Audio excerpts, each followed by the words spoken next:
In a little green patch in the middle of the Rajasthan desert in India, close to the border with Pakistan, lies a curious sight. A Hawker Hunter aircraft of the Indian Air Force sits majestically watching over the dunes, while nearby there's a battered wreck of a Pakistani tank.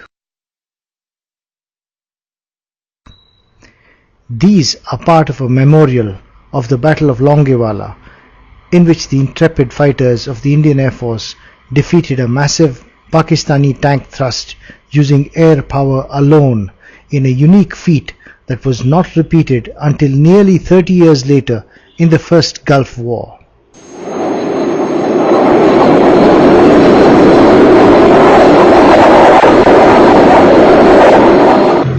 By the time war broke out between India and Pakistan on the 3rd of December 1971, Pakistani soldiers had already massacred 3 million Hindu and Muslim civilians in Bangladesh in a genocide unparalleled since the Holocaust. On the night of the 3rd of December 1971, the Pakistani Air Force attacked Indian Air Force bases all over North India, sparking off the war. By the next day, an Indian armoured thrust had crossed the border north of Jaisalmer in Rajasthan to mount an attack on the Pakistani town of Rahim Yar Khan. At that very time, a large Pakistani armoured force massed at the Indian border near the town of Longewala. With the Indian armour 1.5 days away, the Pakistani armour was in a position to capture Longewala by dawn, overrun Ramgarh, and capture the city of Jaisalmer by dusk. This Pakistani force consisted of 2,000 men supported by 65 battle tanks with field guns, anti-aircraft guns and 138 vehicles. And all that stood opposing them were Major Chandpuri of the Indian Army and 120 men. With the Indian Army force being hopelessly outnumbered, a call went out to the Indian Air Force based in Jaisalmer for help. Help was promised at first light because all that Wing Commander Bawa, who commanded the Indian Air Force base at Jaisalmer, had were 6 Hunter day fighters and 11 pilots to fly them.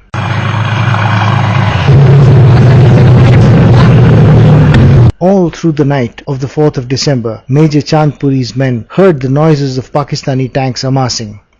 As they crossed the border, the outnumbered Indian contingent opened fire with all they had, which was not much, just a single recoilless rifle and small arms. And the Pakistanis, believing that they were facing a large defending force, halted for the night.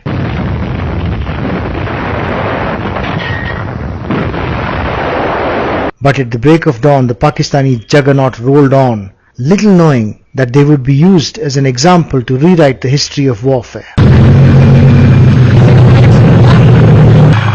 The Hawker Hunter aircraft that operated out of Jaisalmer were armed with 4 30mm cannon and 12 anti-tank rockets, but the pilots had trained well and knew the sand dunes like the palms of their hands.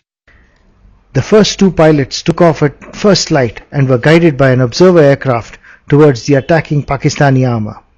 What followed was history in the making, as a tank thrust was defeated by air action alone for the first time in the history of warfare.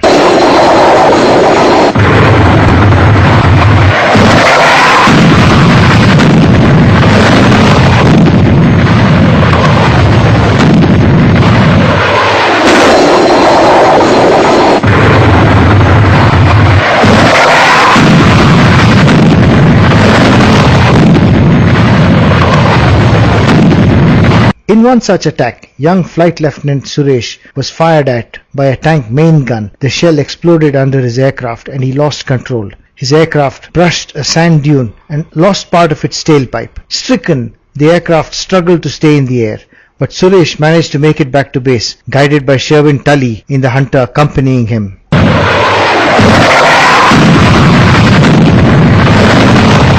But the attacks continued relentlessly through the 5th and 6th of December.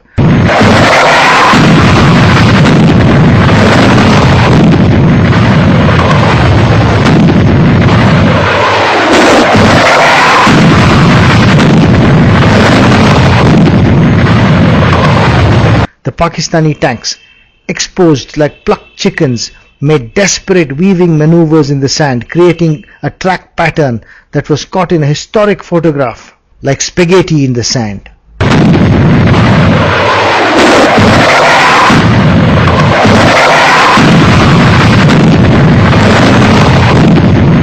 The fate of the Pakistani armoured thrust is explained by the desperate intercepted message from one of the Pakistani tanks. हिंदुस्तानी हवाई फौज ने नाक में दम कर दिया है।